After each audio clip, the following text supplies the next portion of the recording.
Bonne guérison, maman. Roquette de ventilateur, roquette de ventilateur, roquette de ventilateur, roquette de ventilateur, roquette de ventilateur, roquette de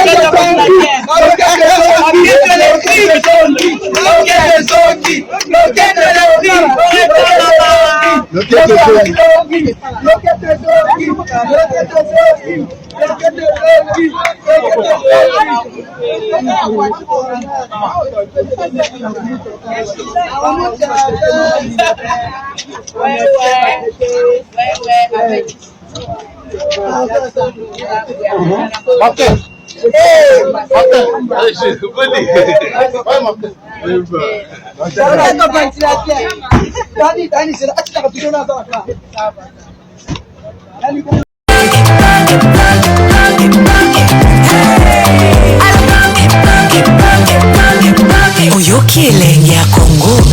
Tapelema, tapelema, tapelema, tapelema, tapelema, tapelema.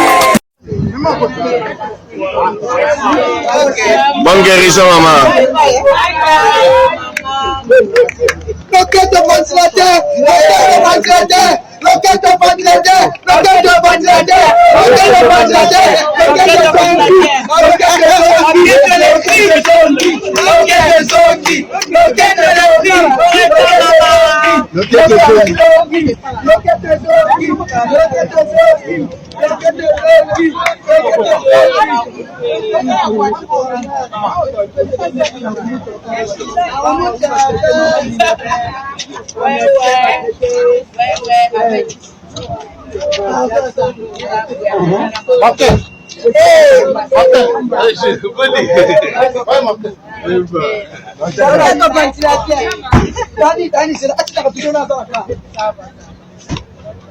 Calmer les tensions et de mettre fin aux supputations, Billy Abel a ensuite rencontré le peintre afin de lui présenter ses excuses.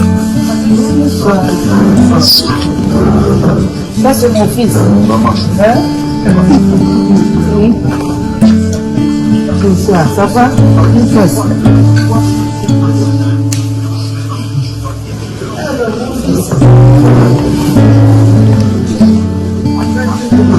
C'est mon cadeau par mes méchancetés.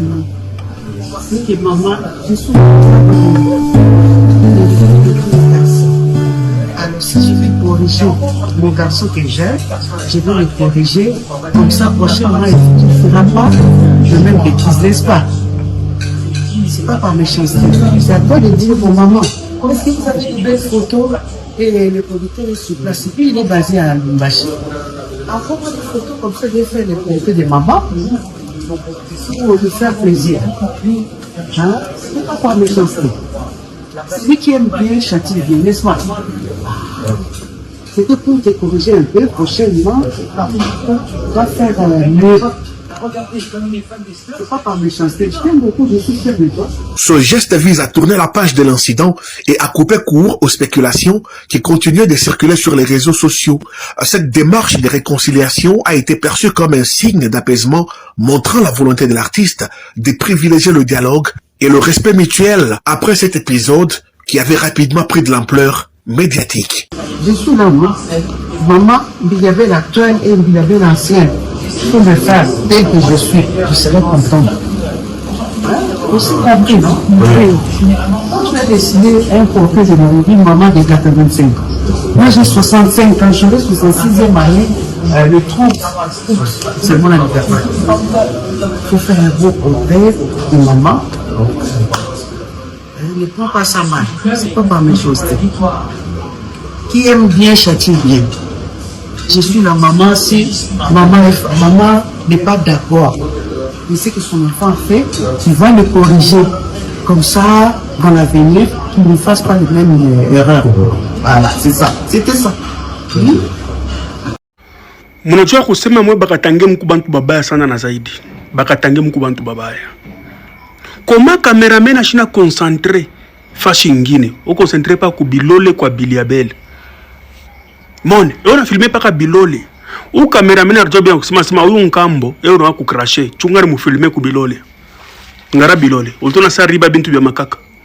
ngaria bilole utona saringisha mukono mumufuko wa makaka ngaria bilole benye bino kubenga bakatange ngaria bilole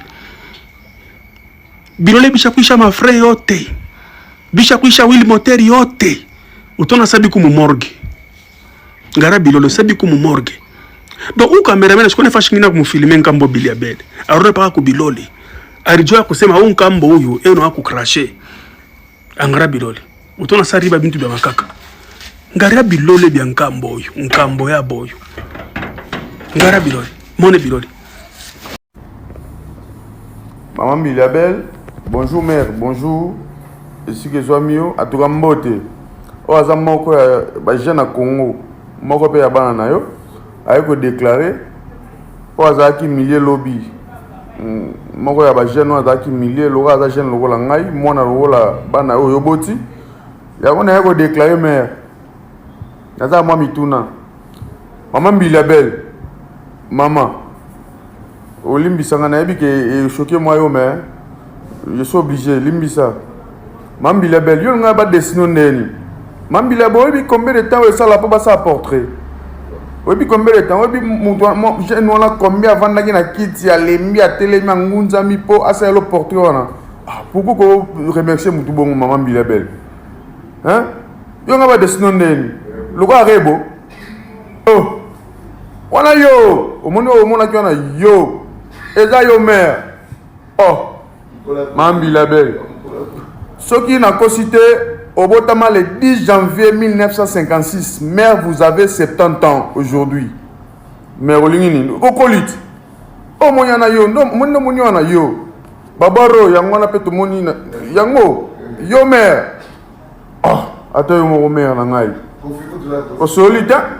O mile mo la muninga bongo. Parce que en limite que moi on a sala moi on a destiné ma be ma pengo o ngondima lo ka mona muninga ngo mininga miso bat obi combien de bat ba moni obi combien de batu na ba chéri na ba chéri o ba dinga ga na ba maman na famille na obi combien ba moni combien ba au milieu mo la muninga en tout cas mais voilà limbisanga na lobby na bito so nga destiné rebo nga destiné ndeni Anita Marabu te mais yana 70 ans wana yo. Wana yo. Oh yo. Oh. Ezaki yo mère, photo ane fa ozwango eza yo. Oh, boni boyeko. Maman Billy Abel. Koko Billy Abel. Mutu nyonso tu abanda kobotama aza mwana mukie akoli. Biso nyonso tu tokokoma bakoko tokosimba banzeto tobima basuki ya pembe. Siko mama yo boyango poani. Omoni filtre nde ekosa abiso osa la photo filtre ozolonga mutu mususu to mami ki tentira mutu mususu okasi lokolo otambola na filtre obeta conseil na filtre tikali wana penze zelongi na yo.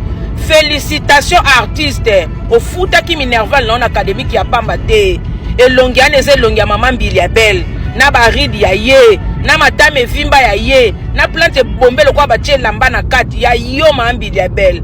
Eze longi na yo eza yo a dessino kaka ndengo zali donc bimi lokola ko donc photocopie na omo bimba ozo boyango po ani mama o emile mwana mobali ya batu o asali musana ekitoko e mona ina miso batu mukilimo mabandi miango keza yo Maman Billy Abel yo boyango po ani ko boya kokola o komi ko oza mukola ba mama abisuti Maman Billy Abel oza mukola ba mama na biso ba mama abiso baza ba leki na yo ba 60 quelque oza mukolo nzima ke mutu nyoso tufa kola akoma koko elongi fo beba esala ka sengwa mokili elongi komi lokola ba ride osimbi ba koko esengo nde yango wana yo kasi bilongi to koma lango ti na ba 60 ans eko beba ka mama oza exemplaire te yo zo pesa biso imagine na kata communauté oyo mama yo komiso na ba âge na biso te mama oza mukolo micha na place na yo ezo longi na yo.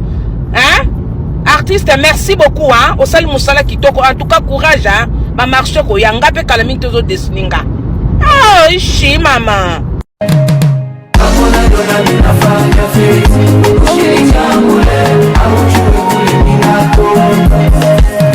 Champagne. Bouteille de champagne. Champagne.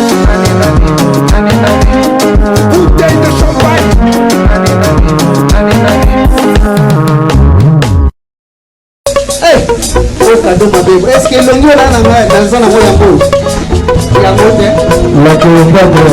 Est-ce que l'ongi dans un moyen beau? Il y a moté. Ils sont pas cadeau dans les équipes. Ils sont pas prêts à l'ongi là dans moi c'est ça.